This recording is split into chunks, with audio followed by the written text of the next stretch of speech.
한국이 원전 데이터를 공개한 날, 미국과 중국의 군사위성 궤도가 동시에 바뀌었습니다. 세계 금융시장은 단 하루 만에 에너지 관련 포트폴리오를 전면 수정했고 유럽의 반핵 단체들조차 입장을 바꿨습니다. 국제원자력기구는 초유의 경고를 내렸죠.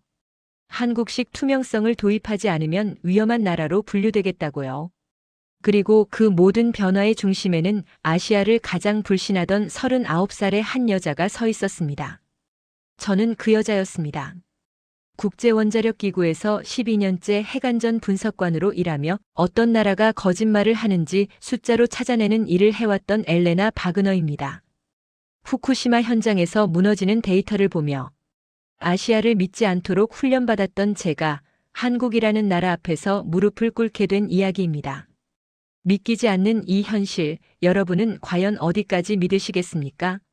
그럼 그 충격적인 이야기 바로 들려드리겠습니다. 구독과 좋아요를 눌러주시고 감동의 대한민국이라고 댓글을 남겨주세요. 저는 엘레나 바그너입니다.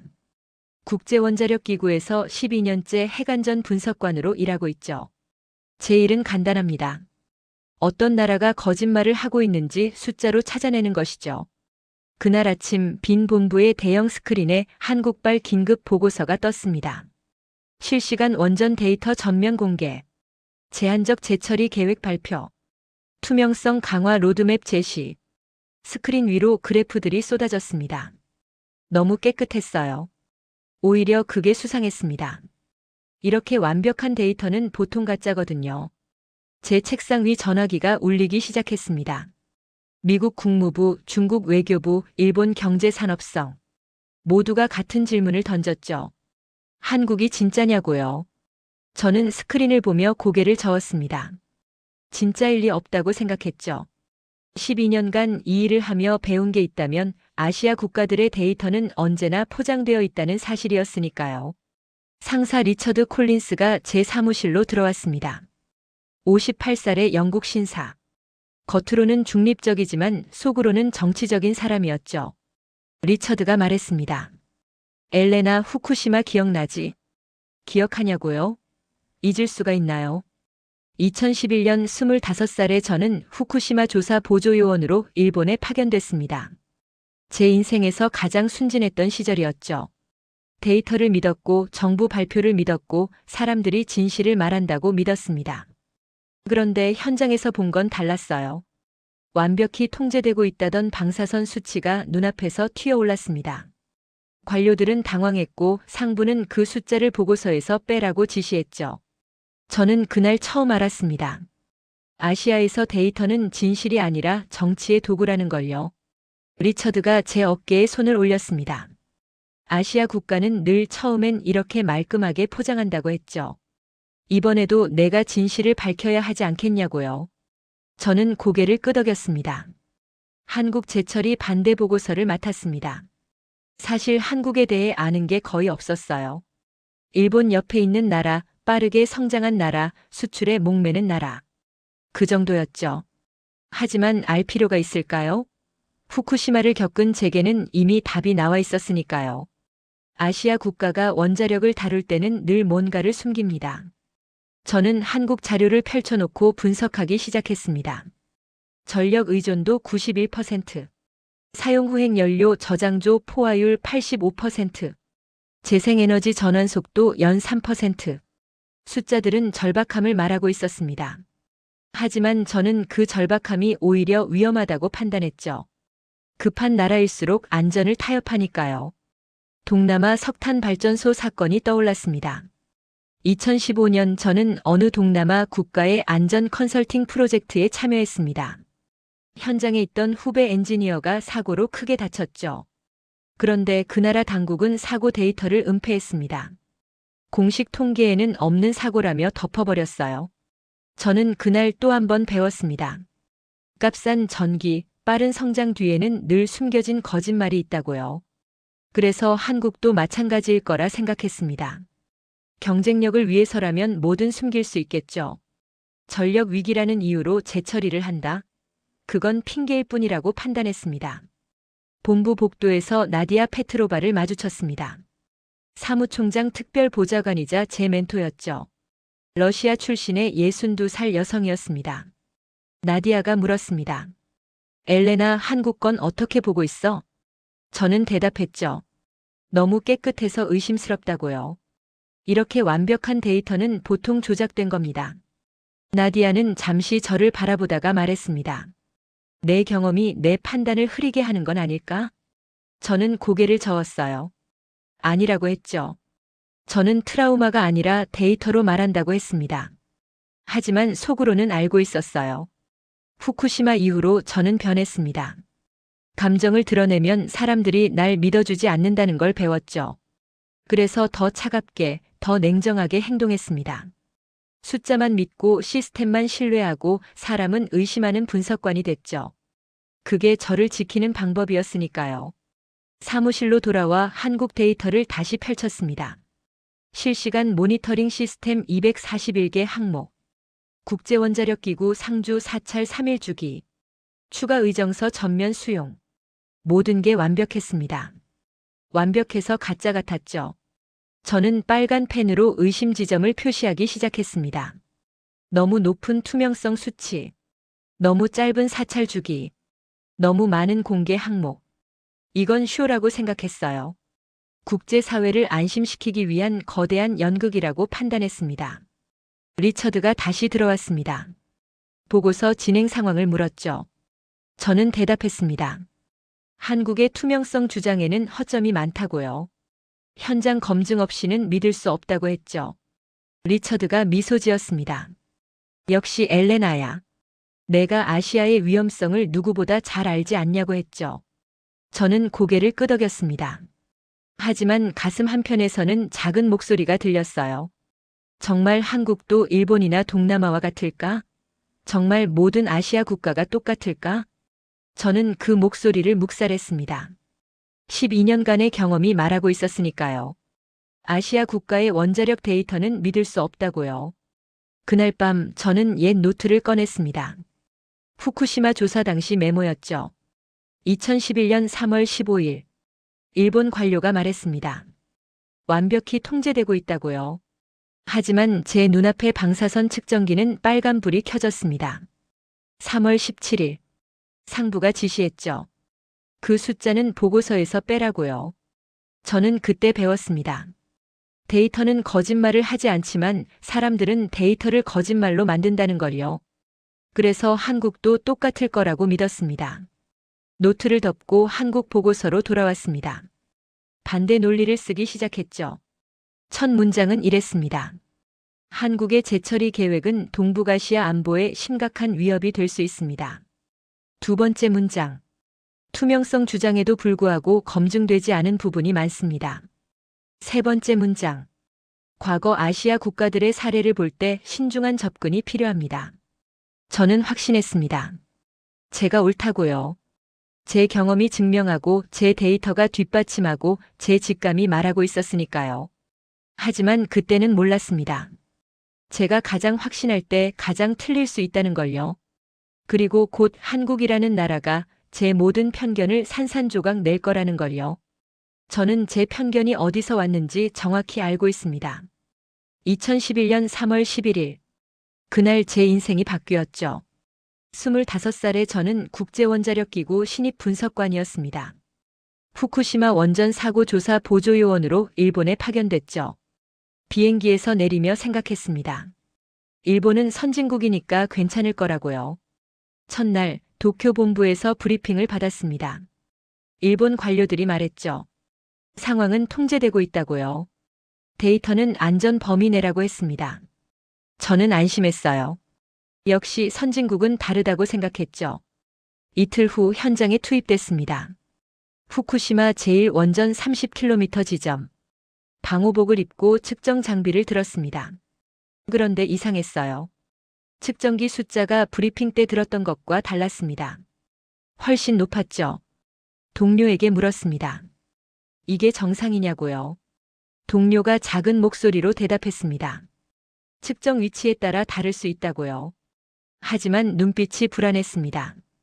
저녁 임시 사무실로 돌아왔습니다. 일본 관료가 제 보고서를 검토했죠. 그리고 말했습니다. 이 수치는 빼는 게 좋겠다고요. 왜냐고 물었습니다. 관료가 대답했죠. 불필요한 혼란을 야기할 수 있다고요. 전체적으로는 안전 범위니까 문제 없다고 했습니다. 저는 그날 밤 잠을 이루지 못했습니다. 데이터는 진실을 말하고 있는데 사람들은 그 진실을 지우고 있었으니까요. 일주일 후 더 가까운 지역으로 들어갔습니다. 20km 지점. 대피 명령이 내려진 마을이었죠. 빈 거리, 버려진 집, 멈춰선 시계들. 저는 측정기를 들고 걸었습니다. 숫자가 계속 올라갔어요. 상부에 보고했습니다. 이 지역은 위험하다고요. 답변이 왔죠. 이미 대피 완료됐으니 문제 없다고요. 추가 보고는 불필요하다고 했습니다. 저는 그때 깨달았습니다. 이들은 데이터를 숨기는 게 아니었어요. 데이터를 선택하고 있었죠. 보여주고 싶은 것만 보여주고 감추고 싶은 건 감추는 겁니다. 한 달 후 도쿄로 돌아왔습니다. 기자회견장에서 일본 정부 대변인이 말했습니다. 상황은 완벽히 통제되고 있다고요. 저는 뒤에서 그 말을 들으며 주먹을 쥐었습니다. 완벽히 통제? 제가 본 숫자들은 그렇지 않았는데요. 하지만 아무 말도 할 수 없었습니다. 저는 보조요원일 뿐이었고 제 상사는 정치적 판단이 우선이라고 했으니까요. 빈으로 돌아온 뒤 리처드가 저를 불렀습니다. 엘레나, 내가 현장에서 너무 감정적이었다는 얘기를 들었어. 감정적? 저는 데이터를 말했을 뿐인데요. 리처드가 말했죠. 우리는 국제기구야. 한 나라를 비난할 수 없어. 특히 일본 같은 주요 회원국은 더더욱. 저는 그날 배웠습니다. 진실을 말하는 것보다 정치적으로 적절한 말을 하는 게 중요하다는 걸요.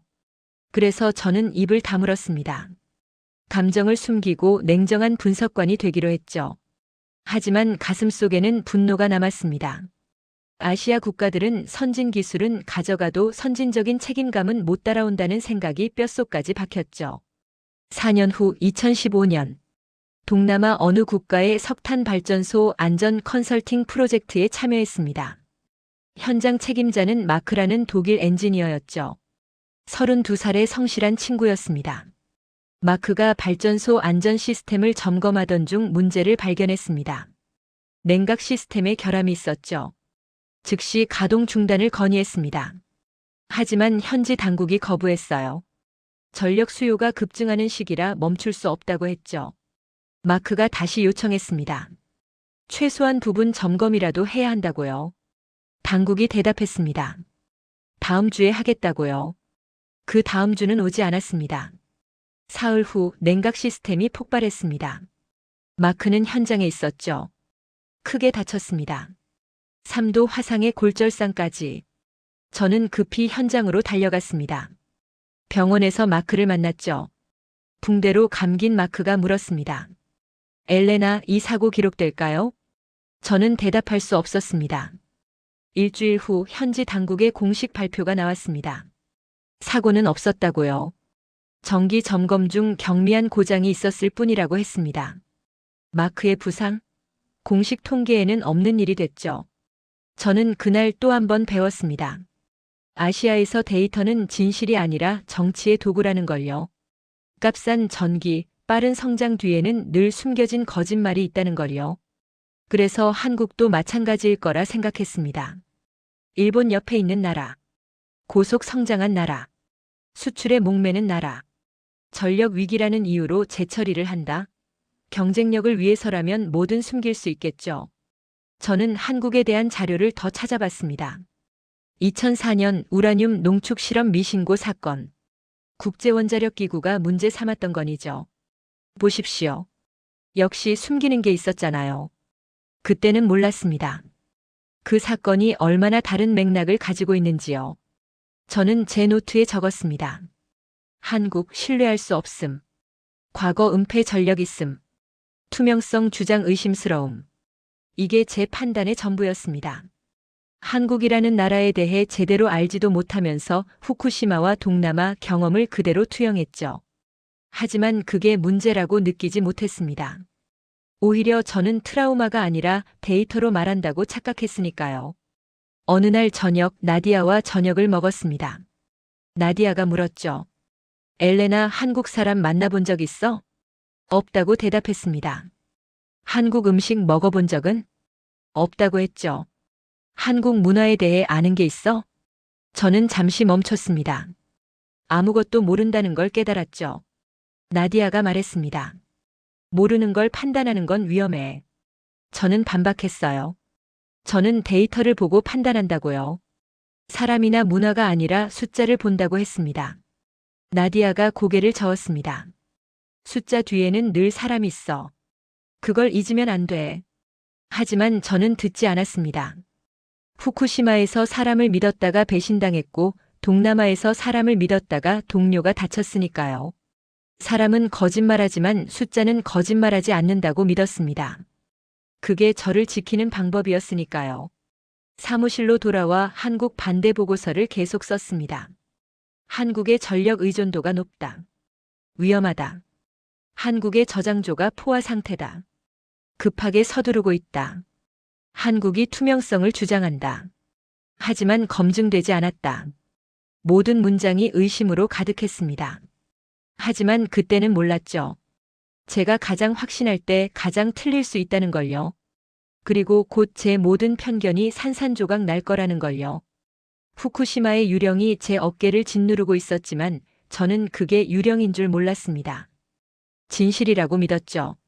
하지만 진실은 따로 있었습니다. 한국이라는 나라가 곧 제게 그 진실을 보여줄 거였습니다. 빈 본부에서 급보가 왔습니다. 일본 정부가 한국 재처리 계획에 대한 긴급 회의를 소집했다고요. 국제원자력기구 대표단을 도쿄로 초청했죠. 리처드가 제게 말했습니다. 엘레나, 너도 가야겠어. 내 전문성이 필요해. 저는 고개를 끄덕였습니다. 하지만 가슴 한편에서는 불편한 느낌이 들었어요. 후쿠시마 이후 처음 가는 도쿄였으니까요. 비행기 안에서 회의 자료를 읽었습니다. 공식 명목은 한국 재처리 계획에 대한 의견 교류. 하지만 실제로는 한국을 압박하기 위한 자리라는 걸 알 수 있었죠. 도쿄에 도착했습니다. 14년 만이었어요. 거리는 깨끗했고 사람들은 질서정연했고 모든 게 완벽해 보였습니다. 하지만 저는 알고 있었죠. 표면 아래 무엇이 숨어 있는지요. 회의는 경제산업성 건물 지하 회의실에서 열렸습니다. 비공개 회의였어요. 기자도 외부인도 없었죠. 일본 측에서 15명이 참석했습니다. 관료, 전문가, 원자력 업계 인사들이었죠. 국제원자력기구에서는 리처드와 저 그리고 2명의 동료가 더 있었습니다. 회의가 시작됐습니다. 일본 경제산업성 국장이 프레젠테이션을 시작했죠. 화면에 한국 지도가 떴습니다. 원전 위치가 빨간 점으로 표시됐어요. 국장이 말했습니다. 한국의 원전은 대부분 동해안과 남해안에 집중돼 있다고요. 일본과 매우 가깝다고 했죠. 다음 슬라이드. 한국의 사용 후행 연료 저장 현황이었습니다. 국장이 설명했어요. 저장조 포화율 85%. 매우 위험한 수준이라고 했습니다. 그 다음 슬라이드. 재처리 과정에서 추출 가능한 플루토늄 양이었죠. 국장의 목소리가 무거워졌습니다. 한국이 재처리를 시작하면 핵무기 제조 가능 물질을 보유하게 된다고요. 저는 화면을 보며 눈살을 찌푸렸습니다. 데이터 자체는 맞았어요. 하지만 프레임이 이상했죠. 일본은 이미 46톤의 플루토늄을 보유하고 있습니다. 핵무기 6,000개를 만들 수 있는 양이죠. 그런데 한국의 잠재적 플루토늄을 문제 3단이요. 회의가 계속됐습니다. 일본 측 전문가가 발표했죠. 한국의 원자력 안전 기록을 분석했다고 했습니다. 화면에 사고 목록이 떴어요. 2011년 고리 원전 정전 사고, 2012년 부품 성적서 위조 사건, 2016년 경주 지진 여파. 전문가가 강조했습니다. 한국은 안전 문화가 미흡하다고요. 재처리 같은 민감한 작업을 맡기기엔 위험하다고 했죠. 저는 자료를 보며 고개를 끄덕였습니다. 역시 제 판단이 맞았구나 싶었어요. 한국도 다른 아시아 국가들과 다르지 않다고 생각했죠. 하지만 뭔가 이상했습니다. 일본 측 발표에는 맥락이 빠져 있었어요. 고리 원전 정전 사고는 즉시 보고됐고 재발 방지 대책이 수립됐습니다. 부품 성적서 위조는 발견 즉시 전수조사가 이뤄졌죠. 오히려 투명하게 공개하고 개선한 사례 아닌가요? 휴식 시간이 됐습니다. 복도에서 일본 관료 한 명이 리처드에게 다가왔습니다. 저도 옆에 있었죠. 관료가 작은 목소리로 말했습니다. 한국을 막아야 한다고요. 동북아 안보를 위해서라고 했습니다. 리처드가 물었죠. 구체적으로 어떤 우려가 있습니까? 관료가 대답했어요. 한국이 핵무장 능력을 갖추면 일본의 안보 환경이 달라진다고요. 저는 그 말을 듣고 깨달았습니다. 이건 안전 문제가 아니었어요. 정치 문제였죠. 회의가 재개됐습니다. 이번엔 언론 대응 전략이 논의됐어요.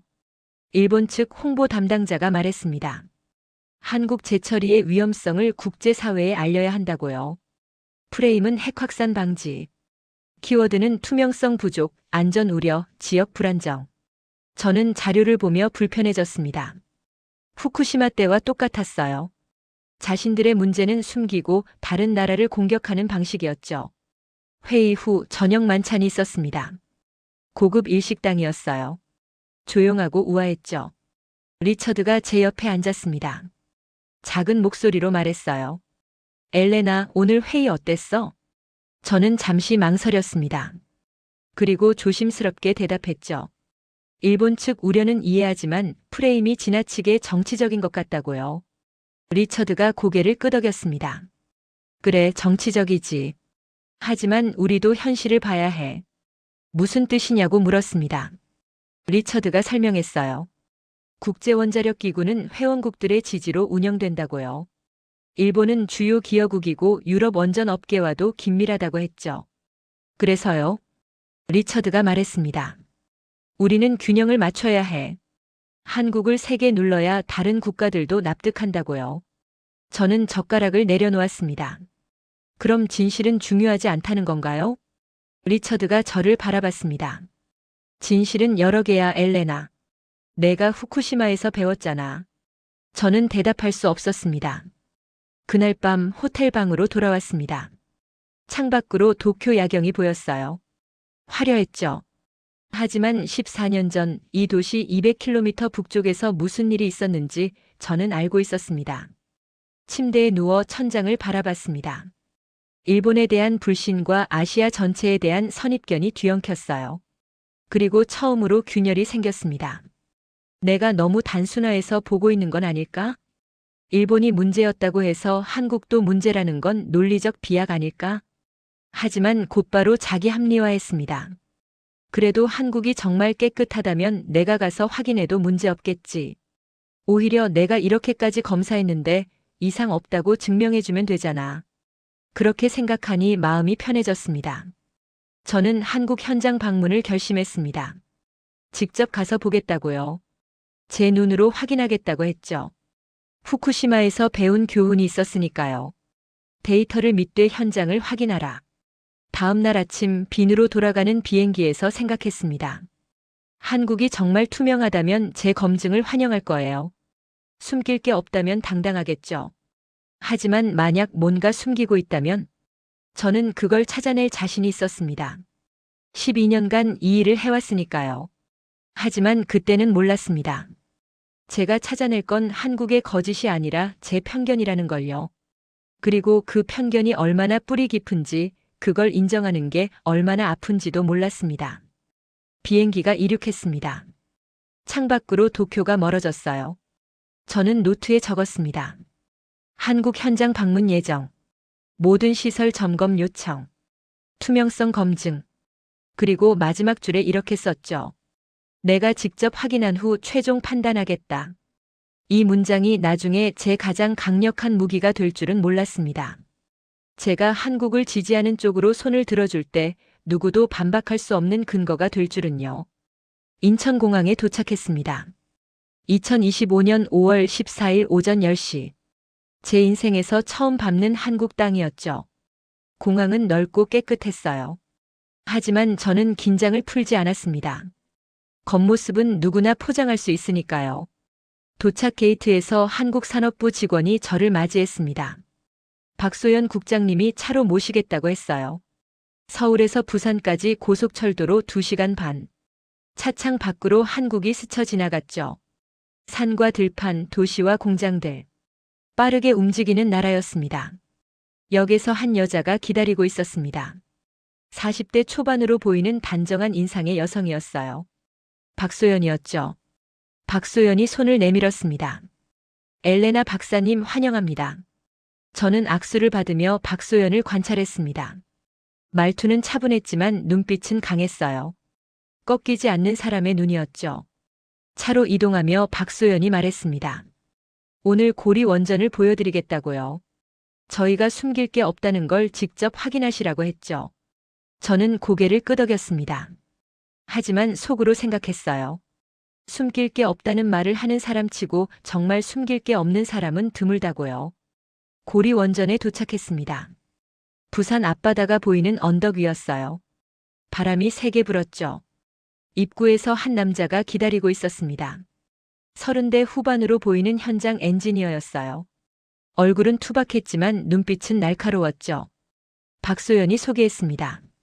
최민성 부장님이라고요. 현장 책임자라고 했습니다. 최민성이 제게 인사했습니다. 반갑습니다, 박사님.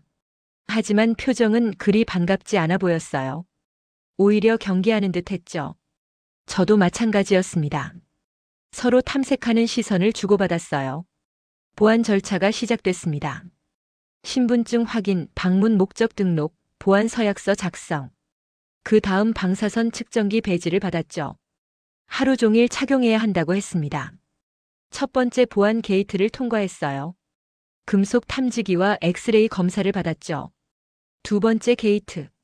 지문 인식과 홍채 인식을 했습니다. 세 번째 게이트. 추가 신원 확인과 출입 기록이 남았어요. 저는 놀랐습니다. 일본이나 동남아에서 본 것과는 차원이 달랐어요. 훨씬 더 엄격했죠. 최민성이 설명했습니다. 저희는 출입 통제를 아주 철저히 한다고요. 누가 언제 어디를 출입했는지 모두 기록된다고 했죠.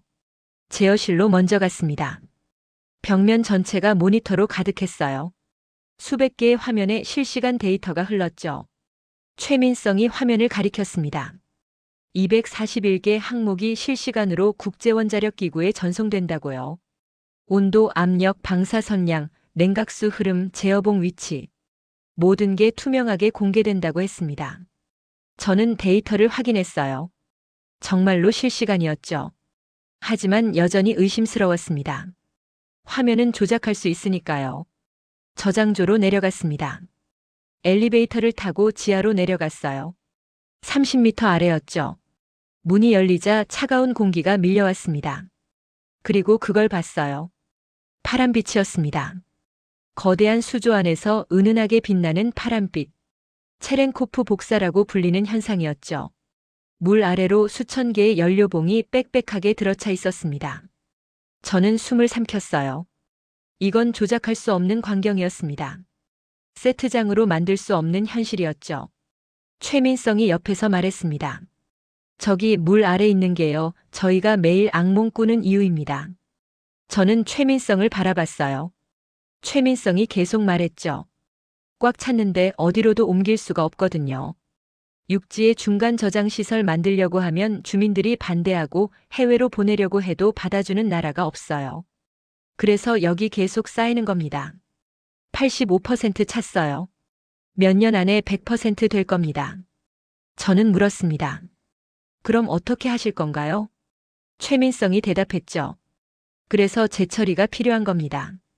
부피를 줄이고 재활용할 수 있으니까요. 하지만 우리가 재처리하겠다고 하면 세계가 의심하죠. 핵무기 만들려는 거 아니냐고요. 최민성의 목소리에 분노가 섞여 있었습니다. 저는 조용히 물속 연료봉을 바라봤어요. 숫자로만 보던 85%가 눈앞에 있었습니다. 파란빛으로 빛나며요. 점심시간이 됐습니다. 직원 식당에서 밥을 먹었어요. 최민성과 마주 앉았죠. 최민성이 휴대전화를 꺼내 사진을 보여줬습니다. 2명의 어린 딸이었어요. 최민성이 말했습니다. 큰애가 초등학교 4학년이고 작은애가 2학년이에요. 저는 사진을 보며 물었죠. 부산에 사시나요? 네, 광안리 근처에 살아요. 아이들이 바다를 좋아하거든요. 최민성이 사진을 넣으며 말했습니다. 저는 낮에는 여기서 원전을 관리하고 밤에는 집에 가서 아이들 숙제를 봐줍니다. 그리고 두 가지를 항상 생각하죠. 이 원전이 안전해야 제 아이들도 안전하다. 하지만 이 원전이 멈추면 제 아이들이 사는 도시가 어두워진다. 저는 젓가락을 내려놓았습니다. 최민성의 말이 가슴을 찔렀어요. 제가 아시아라고 뭉뚱그려 부르던 사람들에게 얼굴이 생기기 시작했습니다. 오후에 주민 간담회가 있었습니다. 원전 인근 마을 주민 30여 명이 모였어요. 나이 든 분들이 많았죠. 한 할머니가 말했습니다. 우리는 원전 옆에서 50년을 살았어요. 처음엔 무서웠지만 이제는 익숙해요. 하지만 후쿠시마 뉴스 보면 잠이 안 와요. 우리도 저렇게 되는 거 아니냐고요. 다른 주민이 말했죠. 정부만 믿으라면 불안하죠. 하지만 국제원자력 기구랑 외국 전문가들이 같이 감시한다면 그나마 안심이 돼요. 또 다른 주민이 물었습니다. 박사님, 우리 원전 안전한가요? 모든 시선이 제게 쏠렸어요. 저는 잠시 침묵했습니다. 그리고 조심스럽게 대답했죠. 제가 오늘 본 바로는 시스템은 잘 작동하고 있습니다. 하지만 계속 점검하고 감시해야 한다고요. 그게 제 일이라고 했습니다. 주민들이 고개를 끄덕였어요. 간담회가 끝나고 밖으로 나왔습니다. 바다가 보였어요. 부산 앞바다였죠. 박소연이 옆에 섰습니다. 주민들 이야기 어떠셨어요? 저는 대답했습니다. 솔직하더군요. 박소연이 말했죠. 우리 국민들은 속이면 금방 알아요. 그래서 투명해야 하는 겁니다. 숨기면 불신이 커지고 공개하면 감시가 강해지지만 신뢰가 생겨요. 우리는 후자를 택했어요. 저는 박소연을 바라봤습니다. 이 사람은 쇼를 하는 게 아니었어요. 진심이었죠. 저녁 호텔로 돌아왔습니다. 방에 앉아 오늘 본 것들을 정리했어요. 3중 보안 시스템, 실시간 데이터 공개, 파란빛 저장조, 최민성의 두 딸, 주민들의 눈빛. 이 모든 게 거짓일 수 있을까요? 세트장일 수 있을까요? 저는 고개를 저었습니다. 이건 숨기기 위해 만든 시스템이 아니었어요. 보여주기 위해 만든 시스템이었죠. 창밖으로 부산 야경이 보였습니다. 불빛으로 가득한 도시였어요. 저 불빛 하나하나에 사람이 살고 있겠죠. 최민성 같은 아버지들, 간담회에 나온 할머니들, 초등학교 다니는 아이들. 제가 한국 재처리를 반대하면 어떻게 될까요? 저장조는 계속 차오르고 원전은 멈춰야 하고 저 불빛들이 꺼질 겁니다. 그럼 저는 뭐가 되는 걸까요? 후쿠시마에서 진실을 외쳤지만 묵살당한 피해자였던 제가 이번에는 한국의 불빛을 끄는 가해자가 되는 건가요? 가슴이 무거워졌습니다. 노트를 펼쳤어요. 그동안 적어둔 의심 목록들이 있었죠. 한국 신뢰할 수 없음. 투명성 주장 의심스러움. 과거 은폐 전력 있음. 하지만 오늘 본 건 달랐습니다. 3중 보안은 숨기려는 게 아니라 지키려는 거였어요. 실시간 공개는 포장이 아니라 증명이었죠. 저는 빨간 펜을 들었습니다. 그리고 의심 목록에 줄을 그었어요. 완전히 지우지는 못했습니다. 아직 확신할 수 없었으니까요. 하지만 균열이 생겼습니다. 제 편견에 처음으로 금이 갔어요. 그날 밤 잠들기 전에 생각했습니다. 내일 더 봐야겠다고요. 더 확인해야겠다고요.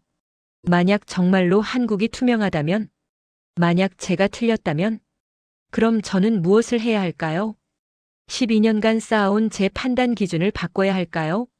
무서웠습니다. 하지만 더 무서운 건 진실을 외면하는 거였어요. 후쿠시마에서 배운 게 있다면 그거였으니까요. 진실을 외면하면 결국 모두가 피해를 본다는 것. 저는 눈을 감았습니다. 내일 또 봐야겠다고 다짐하며요. 빈으로 돌아온 날 제 책상 위에 두꺼운 보고서가 놓여 있었습니다. 국제원자력기구 20년 평가 보고서였어요. 2005년부터 2025년까지 한국의 핵물질 관리 기록이었죠. 저는 커피를 한 잔 따르고 보고서를 펼쳤습니다. 첫 페이지부터 충격이었어요. 한국 핵물질 전용 위험도 20년간 0점. 단 한 건의 의심 사례도 없었습니다. 다음 페이지. 관리 점수 평가였죠. 한국은 100점 만점에 98점을 받았습니다. 일본은 94점, 독일은 96점이었어요. 한국이 일본보다 높았습니다. 저는 커피잔을 내려놓았어요. 계속 읽었습니다. 실시간 데이터 공개 항목 241개. 다른 나라 평균은 50에서 80개였죠. 상주 사찰 주기 3일. 다른 나라는 보통 2주에서 한 달이었습니다. 추가 의정서 수용 범위 100%. 예외 조항 요구 없음. 모든 항목에서 한국은 최상위권이었어요. 저는 보고서를 덮었습니다. 그리고 서랍에서 제 후쿠시마 노트를 꺼냈죠. 2개를 나란히 놓고 봤어요. 후쿠시마 노트에는 제 트라우마가 적혀 있었습니다. 숨겨진 데이터, 조작된 보고서, 정치적 압력. 하지만 한국 보고서에는 정반대가 적혀 있었죠. 투명성, 협력, 자발적 공개. 어느 쪽을 믿어야 할까요? 노크 소리가 들렸습니다. 리처드가 들어왔어요. 표정이 심각했죠. 엘레나, 한국 반대 보고서 초안 가져왔나? 저는 고개를 저었습니다. 아직이라고 했죠. 리처드가 눈살을 찌푸렸어요. 시간이 없어. 다음 주 이사회에 제출해야 한다고요. 그리고 책상 위에 서류를 내려놓았습니다. 이미 작성된 초안이었죠. 리처드가 말했습니다. 내가 골조를 만들어뒀어. 내가 세부 데이터만 채워넣으면 돼. 저는 초안을 펼쳤습니다. 제목부터 마음에 들지 않았어요. 한국 재처리 계획의 위험성 평가. 본문을 읽었죠. 한국의 투명성 주장에도 불구하고 검증되지 않은 부분이 많다. 과거 우라늄 농축 실험 미신고 사례를 볼 때 신뢰성의 의문이 제기된다. 동북아시아 안보 환경을 고려할 때 신중한 접근이 필요하다. 모든 문장이 의심으로 가득했습니다. 하지만 제가 부산에서 본 것은 하나도 반영되지 않았어요. 삼중 보안도, 실시간 공개도, 최민성의 절박함도, 주민들의 눈빛도 없었습니다. 저는 초안을 덮었습니다. 리처드가 물었죠. 어때? 이대로 가면 되겠지? 저는 대답하지 못했어요. 리처드가 의자를 당겨 앉았습니다. 엘레나, 내 개인적 감정을 버려. 개인적 감정이요? 리처드가 말했죠. 내가 한국 현장에서 감동받은 건 알아. 하지만 우리는 정치적 균형을 맞춰야 해. 일본이 우려하고 미국이 신중론을 펴고 유럽 원전 업계가 반대하는데 우리가 한국 편을 들 수 있겠어? 저는 물었습니다. 그럼 진실은요? 진실? 리처드가 웃었어요. 진실은 여러 개야. 내가 후쿠시마에서 배웠잖아. 저는 주먹을 쥐었습니다. 후쿠시마에서 배운 건 그게 아니었어요. 진실을 숨기면 모두가 피해를 본다는 거였죠. 리처드가 일어서며 말했습니다. 이틀 안에 완성해. 내 커리어가 걸린 일이야. 문이 닫혔습니다. 저는 혼자 남았어요. 책상 위에 3가지가 놓여 있었습니다. 리처드의 반대 보고서 초안. 국제원자력기구의 20년 평가 보고서. 제 후쿠시마 노트. 어느 것을 선택해야 할까요? 그날 밤 사무실에 혼자 남았습니다. 동료들은 모두 퇴근했고 복도는 조용했어요. 저는 리처드의 초안을 다시 읽었습니다. 한 문장 한 문장이 제 가슴을 찔렀어요. 이건 거짓말은 아니었습니다. 하지만 진실도 아니었죠. 반쪽짜리 진실이었어요. 의심만 강조하고 증거는 무시하는. 저는 빨간 펜을 들었습니다. 그리고 초안 위에 큰 X자를 그었어요. 찢어버리고 싶었습니다. 하지만 참았죠. 대신 새 문서를 열었습니다. 빈 화면을 보며 한참을 고민했어요. 무엇을 써야 할까요? 어떻게 시작해야 할까요? 후쿠시마가 떠올랐습니다. 그때 제가 가장 원했던 건 뭐였을까요? 진실을 말해줄 한 사람이었어요. 데이터를 숨기지 않고 정치적 압력에 굴하지 않고 용기 있게 진실을 말해줄 단 한 사람. 저는 키보드에 손을 올렸습니다. 그리고 첫 문장을 썼죠. 한국은 우리가 요구한 기준을 충족한 것이 아니라 기준을 다시 쓰고 있다. 손이 떨렸습니다. 하지만 계속 썼어요. 20년간 핵물질 전용 사례 0점. 실시간 데이터 공개 241개 항목. 상주 사찰 3일 주기. 이는 현존하는 어떤 원자력 국가보다 높은 투명성 수준이다. 과거 2004년 우라늄 농축 실험 미신고 사건은 사실이다. 하지만 그 이후 한국이 보여준 20년간의 기록은 그들이 교훈을 배웠음을 증명한다. 부산 고리 원전 현장에서 확인한 바에 따르면 한국의 안전 시스템은 선진국 수준을 넘어선다. 숨기기 위해서가 아니라 증명하기 위해 설계된 시스템이다. 저는 계속 썼습니다. 새벽 2시가 됐어요. 손가락이 아팠지만 멈출 수 없었습니다. 결론 부분을 썼죠. 국제원자력기구는 한국의 제한적 재처리 계획을 승인해야 한다. 단 현재의 높은 투명성 기준을 계속 유지하고 강화할 것을 조건으로 한다. 이는 위험한 결정이 아니다. 오히려 투명성과 협력을 통한 핵안전의 새로운 모델이 될 것이다. 마지막 문장을 썼습니다. 나는 후쿠시마에서 진실이 숨겨지는 것을 보았다. 그리고 부산에서 진실이 드러나는 것을 보았다. 이 차이가 모든 것을 말해준다. 저는 키보드에서 손을 뗐어요. 다 썼습니다. 제 커리어를 끝낼 수도 있는 보고서를요. 하지만 후회하지 않았습니다. 후쿠시마에서 도망쳤던 25살의 저는 더 이상 없었으니까요. 아침이 왔습니다. 리처드가 사무실로 들어왔어요. 보고서 다 썼냐고 물었죠. 저는 출력물을 건넸습니다. 리처드가 제목을 보더니 얼굴이 굳었어요. 한국 투명성 모델 새로운 국제 기준의 시작. 리처드가 본문을 읽기 시작했습니다. 얼굴이 점점 붉어졌죠. 다 읽고 나서 말했어요. 미쳤나, 엘레나? 저는 조용히 대답했습니다. 아니요. 처음으로 정신이 든 것 같습니다. 리처드가 책상을 쳤어요. 이 보고서 제출하면 넌 끝이야.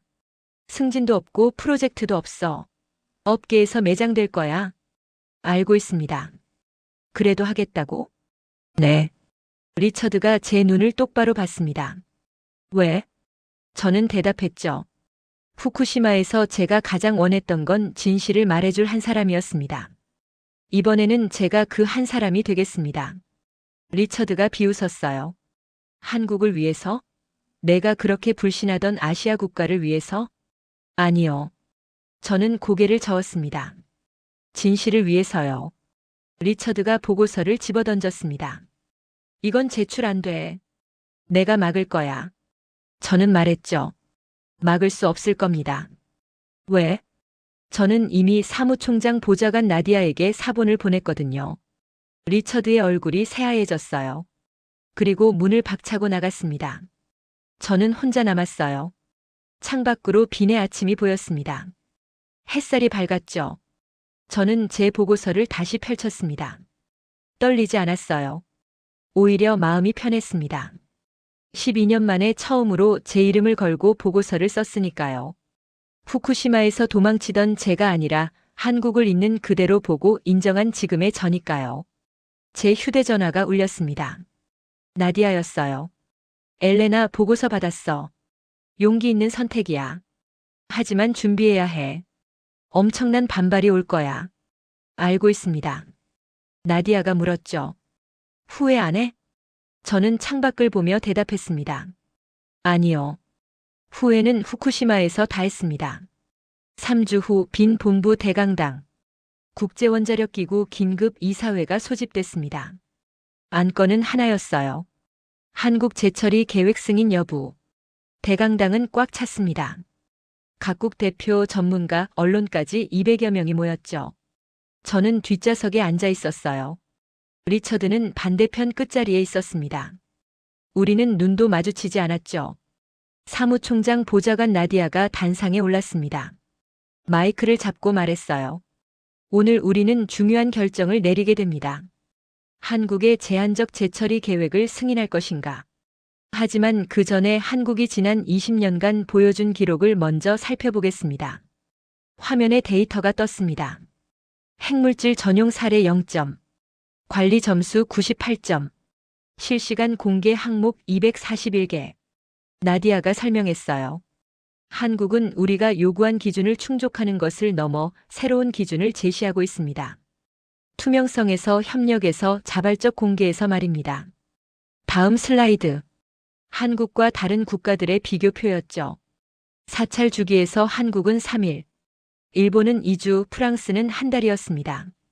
공개 항목에서 한국은 241개, 미국은 90개, 독일은 120개였어요. 대강당이 웅성거렸습니다. 나디아가 계속 말했죠. 따라서 국제원자력기구는 한국의 투명성 모델을 국제모범 사례로 인정합니다. 그리고 한국의 제한적 재처리 계획을 조건부 승인합니다. 조건은 다음과 같습니다. 현재의 투명성 기준 유지 및 강화, 국제원자력기구 상주 사찰단 추가 파견, 실시간 데이터 공개 범위 확대. 박수가 터져 나왔습니다. 저는 뒷자리에서 조용히 손뼉을 쳤어요. 하지만 모두가 찬성한 건 아니었습니다. 일본 대표가 손을 들었어요. 발언권을 요청했죠. 나디아가 허락했습니다. 일본 대표가 일어섰어요. 50대 후반의 관료였죠. 우려를 표하지 않을 수 없습니다. 한국의 재처리는 동북아시아 안보에 영향을 미칩니다. 투명성만으로는 충분하지 않습니다. 지정학적 맥락을 고려해야 합니다. 나디아가 대답했어요. 지정학은 정치의 영역입니다. 우리는 기술과 안전을 다룹니다. 한국은 기술적으로, 안전적으로 기준을 충족했습니다. 일본 대표가 다시 말하려 했지만 나디아가 정중하게 막았죠. 다음 질문 받겠습니다. 미국 대표가 손을 들었어요. 신중론을 펼 거라 예상했습니다. 하지만 놀랍게도 달랐어요. 미국은 한국의 투명성 모델을 지지합니다. 실제로 우리도 이 모델을 일부 도입할 계획입니다. 대강당이 다시 웅성거렸습니다. 유럽연합 대표도 손을 들었어요. 유럽연합 역시 K 프로토콜 도입을 검토 중입니다. 투명성이 곧 안전이라는 한국의 원칙에 동의합니다. 저는 귀를 의심했어요. K 프로토콜? 나디아가 설명했습니다. 한국이 제시한 투명성 모델에 우리는 K 프로토콜이라는 이름을 붙였습니다. K-팝, K-드라마에 이어 K 프로토콜입니다. 웃음이 터졌어요. 하지만 진지한 웃음이었죠. 나디아가 계속 말했습니다. 이제 각국은 K 프로토콜 도입 여부를 선택할 수 있습니다. 도입하지 않는 국가는 투명성이 낮은 국가로 분류될 것입니다. 이는 강제가 아닙니다. 하지만 국제사회의 신뢰를 얻기 위한 새로운 기준입니다. 일본 대표의 얼굴이 굳었어요. 일본은 46톤의 플루토늄을 보유하고 있지만 투명성은 한국보다 낮았으니까요. 만약 K 프로토콜이 국제 기준이 된다면 일본이 오히려 압박받게 되는 겁니다. 질의응답이 이어졌습니다. 한 기자가 손을 들었어요. 국제원자력기구 내부에서는 특히 아시아의 위험성을 경고하던 전문가들이 많았다고 들었습니다. 그들은 이 결과에 동의합니까? 대강당이 조용해졌습니다. 모든 시선이 나디아에게 쏠렸어요. 나디아가 말했죠. 그 질문은 당사자가 직접 대답하는 게 좋겠습니다. 그리고 저를 바라봤어요. 엘레나 바그너 박사 나와서 답변해 주시겠습니까? 제 심장이 쿵쾅거렸습니다. 저는 천천히 일어났어요. 복도를 지나 단상으로 걸어갔죠. 모든 눈이 저를 보고 있었습니다. 마이크 앞에 섰습니다. 심호흡을 했어요. 그리고 말했죠. 저는 그 전문가 중 한 사람이었습니다. 대강당이 술렁거렸습니다. 저는 계속 말했어요. 저는 아시아를 불신했습니다. 후쿠시마에서 데이터가 조작되는 걸 봤고 동남아에서 사고가 은폐되는 걸 봤습니다. 그래서 한국도 마찬가지일 거라 생각했죠. 하지만 제가 틀렸습니다. 목소리가 떨렸지만 계속했습니다. 한국은 숨기지 않기 위해 모든 것을 내놓았습니다. 부산 고리 원전에서 제가 직접 확인했습니다. 삼중 보안, 실시간 공개, 상주 사찰. 이 모든 것은 쇼가 아니었습니다. 증명이었습니다. 한국 대표단 쪽을 봤어요. 박소연이 앉아 있었죠. 박소연의 눈이 붉어지고 있었습니다. 저는 마지막 문장을 말했어요. 오늘 저는 제 편견이 틀렸다고 공식적으로 인정합니다. 그리고 한국에 감사합니다. 저에게 진짜 선진국이 무엇인지 가르쳐줘서요. 박수가 터져 나왔습니다. 우레와 같은 박수였어요. 저는 단상에서 내려왔습니다. 다리가 후들거렸죠. 자리로 돌아가는데 한국 대표단이 일어나 있었습니다. 박소연이 제게 다가왔어요. 눈물을 닦으며요. 박소연이 말했습니다. 감사합니다, 박사님. 저는 고개를 저었어요. 제가 감사해야죠. 회의가 끝난 후 대강당 밖 복도에서 한 남자를 만났습니다. 최민성이었어요. 부산에서 본 그 엔지니어였죠. 최민성이 악수를 청했습니다. 박사님 덕분에 제 딸들에게 희망을 줄 수 있게 됐습니다. 저는 악수를 받으며 물었죠.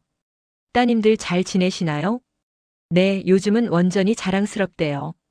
아빠가 세계에서 인정받는 곳에서 일한다고요. 제 가슴이 뜨거워졌습니다. 저녁 호텔바에서 각국 대표들이 K 프로토콜 탄생을 축하하며 건배했습니다. 저는 한쪽 구석에 조용히 앉아 있었어요. 박소연이 다가와 옆에 앉았습니다. 와인 한 잔을 권했죠. 저는 받으며 물었습니다. 어떻게 이렇게 투명할 수 있었나요? 박소연이 대답했어요. 우리는 선진국과 같은 기준을 원한 게 아니었습니다. 같은 잣대를 원했을 뿐이에요. 그 말이 제 가슴을 쳤습니다. 후쿠시마 때 저는 유럽은 일본과 다르다고 위안 삼았어요. 선진국 우월감이었죠. 하지만 그게 누군가에겐 같은 아시아인데 왜 우리는 안 되냐는 상처였다는 걸 이제야 깨달았습니다. 박소연이 말했죠. 이제 세계는 바뀔 겁니다. 투명성이 곧 힘이라는 걸 모두가 배우게 될 거예요. 저는 고개를 끄덕였습니다. 그날 밤 호텔 방으로 돌아왔어요. 책상 위에 2개의 보고서를 놓았습니다. 예전에 아시아의 위험성을 강조하며 썼던 봉쇄 중심 보고서, 그리고 이번에 K 프로토콜을 지지하며 쓴 투명성 협력 중심 보고서. 이 2 보고서를 쓴 사람이 같은 사람이라는 게 믿기지 않았습니다. 하지만 저였어요. 변한 건 한국이 아니라 저였습니다. 편견의 안경을 벗고 나니 진실이 보였던 거죠. 브리핑 다음 날 아침 제 이메일은 폭발했습니다. 찬사도 있었고 비난도 있었어요. 유럽 환경단체에서는 감사 메일을 보냈습니다. 투명성의 중요성을 일깨워줘서 고맙다고요.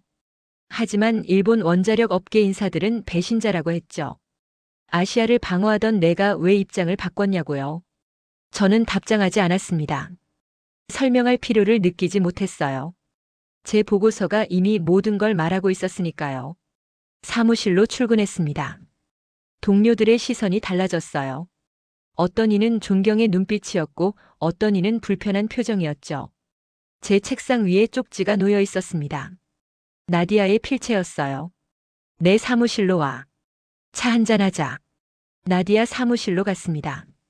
문을 열자 나디아가 미소 지으며 차를 따라주었어요. 잘했어, 엘레나. 용기 있는 선택이었어. 감사합니다. 나디아가 창밖을 바라보며 말했습니다. 하지만 준비해야 해. 리처드가 가만히 있지 않을 거야. 알고 있습니다. 나디아가 저를 봤어요. 후회는? 저는 고개를 저었죠. 없습니다. 나디아가 웃었습니다. 좋아. 그럼 앞으로 내가 할 일을 말해줄게. 무엇인가요? K 프로토콜 실행 태스크포스 리더. 내가 맡아줬으면 해. 저는 놀랐어요. 저요? 내가 제일 적합해. 한국 현장을 직접 봤고 투명성의 가치를 이해하고 무엇보다 편견을 극복한 경험이 있잖아. 저는 잠시 생각했습니다. 그리고 대답했죠. 하겠습니다. 오후 리처드를 마주쳤습니다. 복도에서였어요. 피할 수 없었죠. 리처드가 차가운 목소리로 말했습니다. 엘레나, 너는 오늘 자신의 커리어를 버렸어. 저는 조용히 대답했어요. 아니요. 오늘 처음으로 제 이름을 걸고 보고서를 썼습니다. 리처드가 비웃었죠.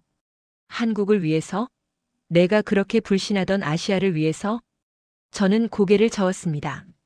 진실을 위해서요. 진실?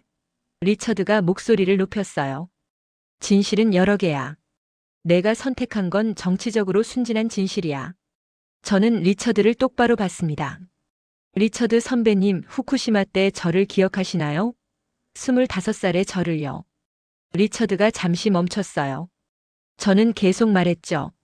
그때 저는 진실을 말했지만 선배님은 제가 감정적이라며 배제했습니다. 정치적 판단이 우선이라고 했죠. 그래서 저는 입을 다물었어요. 감정을 숨기고 냉정한 분석관이 되려 했습니다. 하지만 그게 옳은 선택이었나요? 리처드가 대답하지 못했습니다. 저는 마지막으로 말했어요. 오늘 저는 후쿠시마에서 도망치던 제가 아닙니다. 한국을 있는 그대로 보고 인정한 지금의 저예요. 그리고 지금의 제가 훨씬 자랑스럽습니다. 리처드는 아무 말 없이 돌아섰습니다. 저는 그 뒷모습을 보며 생각했어요. 저 사람도 언젠가는 이해하겠죠. 아니면 평생 이해 못할 수도 있고요. 하지만 상관없었습니다. 중요한 건 리처드의 이해가 아니라 제 선택이었으니까요. 저녁 다시 박소연과 최민성을 만났습니다. 빈 시내의 조용한 식당이었어요. 최민성이 맥주를 따라주며 말했습니다.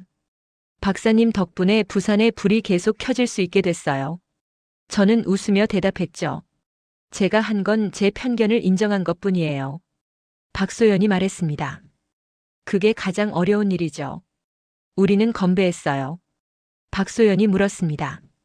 박사님은 왜 바뀌셨어요? 무엇이 마음을 움직였나요? 저는 잠시 생각했습니다. 그리고 솔직하게 대답했죠. 저장조의 파란빛이었어요. 최 부장님의 두 딸 이야기였고요. 주민들의 눈빛이었습니다. 숫자가 아니라 사람을 봤을 때 비로소 진실이 보였습니다. 최민성이 고개를 끄덕였어요. 박소연이 말했죠. 우리도 배웠어요. 투명성은 약점이 아니라 강점이라는 걸요. 숨기면 의심받지만 공개하면 신뢰받는다는 걸요. 저는 와인잔을 들었습니다. 투명성과 용기에 건배합니다. 우리는 다시 건배했어요. 그날 밤 호텔 방으로 돌아와 거울을 봤습니다. 39살의 엘레나 바그너. 12년간 국제원자력기구에서 일한 분석관. 후쿠시마에서 트라우마를 얻고 아시아를 불신하던 여자. 하지만 이제는 달랐어요. 한국이라는 나라를 통해 제 편견을 마주한 사람. 진실을 위해 커리어를 걸 수 있는 용기를 찾은 사람. 저는 거울 속 제 모습에게 말했습니다. 잘했어. 내가 자랑스러워. 노트를 펼쳤습니다. 후쿠시마 때 적었던 문장들이 있었죠. 아시아에서 데이터는 진실이 아니라 정치의 도구다. 저는 빨간 펜으로 그 문장을 지웠습니다. 그리고 새로 썼어요. 투명성은 국적이 아니라 선택이다. 한국이 그걸 증명했다. 다음 페이지를 넘겼습니다. 아시아 국가는 선진 기술은 가져가도 선진적인 책임감은 못 따라온다. 이것도 지웠습니다. 새로 썼죠. 선진국은 기술로 정의되지 않는다. 투명성과 책임감으로 정의된다. 마지막 페이지. 한국 신뢰할 수 없음. 이것도 지웠습니다. 그리고 이렇게 썼어요. 한국 새로운 기준. 노트를 덮었습니다. 12년간의 편견을 지우는데 3주밖에 걸리지 않았어요. 하지만 그 3주가 제 인생을 바꿨습니다. 창밖으로 빈의 밤이 보였습니다. 내일부터 K 프로토콜 실행 작업이 시작됩니다. 각국이 투명성 기준을 도입하도록 돕는 일이죠. 쉽지 않을 겁니다. 저항도 많을 거예요. 하지만 저는 준비됐습니다. 후쿠시마에서 도망쳤던 25살의 제가 아니니까요. 한국을 통해 용기를 배운 39살의 제니까요. 저는 침대에 누웠습니다. 오랜만에 편안한 잠이 올 것 같았어요. 악몽 대신 희망이 찾아올 것 같았죠. 그리고 생각했습니다. 나는 피해자였지만 동시에 선입견의 가해자이기도 했다고요. 하지만 이제는 달라요. 피해자도 가해자도 아닌 진실을 말하는 한 사람이 됐습니다. 그게 저의 작은 해방이었습니다. 몇 달이 지났습니다. 2025년 9월 국제원자력기구 본부. 저는 K 프로토콜 실행 태스크포스 리더로 일하고 있었어요. 각국의 투명성 도입을 돕는 일이었죠. 쉽지 않았습니다. 어떤 나라는 적극적이었지만 어떤 나라는 저항했어요. 특히 일본은 조심스러웠습니다. 46톤의 플루토늄 문제가 있었으니까요. 하지만 변화는 시작됐습니다. 독일이 K 프로토콜을 전면 도입했어요. 프랑스가 부분 도입을 선언했죠. 심지어 미국도 일부 원전에 시범 적용하기로 했습니다. 투명성이 곧 안전이라는 한국의 원칙이 세계로 퍼져나가고 있었어요. 어느 날 국제원자력기구 교육용 강의를 녹화하게 됐습니다. 신입 분석관들을 위한 강의였어요. 카메라 앞에 섰습니다. 빨간 불이 켜졌죠. 저는 카메라를 바라보며 말하기 시작했어요. 한 나라를 숫자로만 판단할 수 있다고 믿었던 때가 있었습니다. 데이터가 전부라고 생각했죠. 하지만 어떤 숫자 뒤에는 사람이 있더군요. 악몽을 꾸는 아버지가 있었고 20년간 죄인처럼 살아온 과학자가 있었고 불이 꺼질까 두려워하는 도시가 있었습니다. 저는 책상 위에 2개의 보고서를 놓았습니다. 카메라가 클로즈업했어요. 하나는 아시아의 위험성을 강조하며 썼던 봉쇄 중심 보고서였어요. 다른 하나는 K 프로토콜을 지지하며 쓴 투명성 협력 중심 보고서였죠. 저는 2 보고서를 가리키며 말했습니다. 이 2 보고서를 쓴 사람은 같은 사람입니다. 저입니다. 차이는 무엇일까요? 첫 번째 보고서를 쓸 때 저는 편견의 안경을 쓰고 있었습니다. 후쿠시마 트라우마가 제 시야를 가렸죠. 2 번째 보고서를 쓸 때 저는 그 안경을 벗었습니다. 한국이라는 나라가 제게 그럴 용기를 줬어요. 저는 카메라를 똑바로 봤습니다. 여러분에게 묻고 싶습니다. 여러분은 어떤 안경을 쓰고 계신가요? 편견의 안경인가요? 진실의 안경인가요? 잠시 멈췄습니다. 그리고 계속 말했죠. 저는 후쿠시마에서 데이터가 조작되는 것을 봤습니다. 일본 관료들이 진실을 숨기는 것을 목격했어요. 그래서 모든 아시아 국가가 그럴 거라 단정했죠. 하지만 틀렸습니다. 한국은 달랐어요. 숨기는 대신 공개했고 회피하는 대신 증명했고 변명하는 대신 행동했습니다. 화면에 부산 고리 원전 사진이 떴습니다. 파란빛 저장조였어요. 저는 설명했습니다. 이 파란빛이 제 편견을 깨뜨렸습니다. 이건 세트장이 아니었어요. 조작할 수 없는 현실이었죠. 85% 찬 저장조, 깔 곳 없는 연료봉, 절박한 엔지니어들. 이 모든 것이 진짜였습니다. 다음 슬라이드. K 프로토콜 도입 국가 지도였어요. 초록색으로 표시된 나라들이 점점 늘어나고 있었죠. 저는 말했습니다. 한국은 숨기지 않기 위해 더 많이 열었습니다. 그리고 그 투명성이 세계의 기준이 되고 있습니다. K-팝, K-드라마에 이어 이제 K 프로토콜입니다. 한국이 문화로 세계를 감동시켰다면 이제는 투명성으로 세계를 변화시키고 있습니다. 저는 카메라에서 눈을 떼지 않았어요. 그리고 가장 중요한 말을 했죠. 저는 한국을 통해 배웠습니다. 진짜 선진국은 기술로 정의되지 않는다는 걸요. 투명성과 책임감 그리고 용기로 정의된다는 걸요. 한국은 그 모든 것을 보여줬습니다. 이제 질문은 우리에게 돌아옵니다. 우리도 한국처럼 투명할 용기가 있는가? 우리도 숨기는 대신 공개할 수 있는가? 우리도 변명하는 대신 증명할 수 있는가? 화면이 서서히 어두워졌습니다. 저는 마지막 문장을 말했어요. 한국이 보여준 투명성과 용기. 이것이 앞으로 세계가 나아갈 방향입니다. 그리고 저는 그 여정에 함께하게 된 것을 자랑스럽게 생각합니다. 카메라의 빨간 불이 꺼졌습니다. 녹화가 끝났어요. 스태프가 다가와 말했습니다. 훌륭했습니다, 박사님. 저는 미소 지었죠. 감사합니다. 사무실로 돌아왔습니다. 책상 위에 이메일이 와 있었어요. 박소연에게서였죠. 박사님, 한국에서 K 프로토콜 1주년 기념 행사를 합니다. 꼭 오셨으면 좋겠어요. 저는 답장을 썼습니다. 꼭 가겠습니다. 창밖을 바라봤어요. 빈의 가을 하늘이 맑았습니다. 12년 전 후쿠시마에서 돌아온 날의 하늘은 흐렸었죠. 하지만 오늘은 달랐어요. 맑고 푸른 하늘이었습니다. 저는 노트를 펼쳤습니다. 마지막 페이지에 이렇게 적었어요. 나는 후쿠시마에서 진실이 숨겨지는 것을 봤다. 부산에서 진실이 드러나는 것을 봤다. 이 차이가 모든 것을 말해준다. 노트를 덮었습니다. 그리고 생각했죠. 제 이야기는 여기서 끝이 아니에요. K 프로토콜을 전 세계에 확산시키는 일이 남았으니까요. 하지만 가장 중요한 변화는 이미 일어났습니다. 편견을 극복한 제 자신의 변화요. 아시아를 불신하던 여자가 한국을 통해 배웠습니다. 국적이 아니라 선택이 사람을 정의한다는 것을요. 기술이 아니라 투명성이 선진국을 만든다는 것을요. 그리고 용기가 세계를 바꿀 수 있다는 것을요. 저는 일어나 창가로 걸어갔습니다. 빈 거리에 사람들이 오가고 있었어요. 각자의 삶을 살아가는 사람들이었죠. 그들 중 누군가는 편견을 갖고 있을 겁니다. 저처럼요. 하지만 언젠가는 깨닫게 되겠죠. 편견은 우리를 지키는 게 아니라 가두는 것이라는 걸요.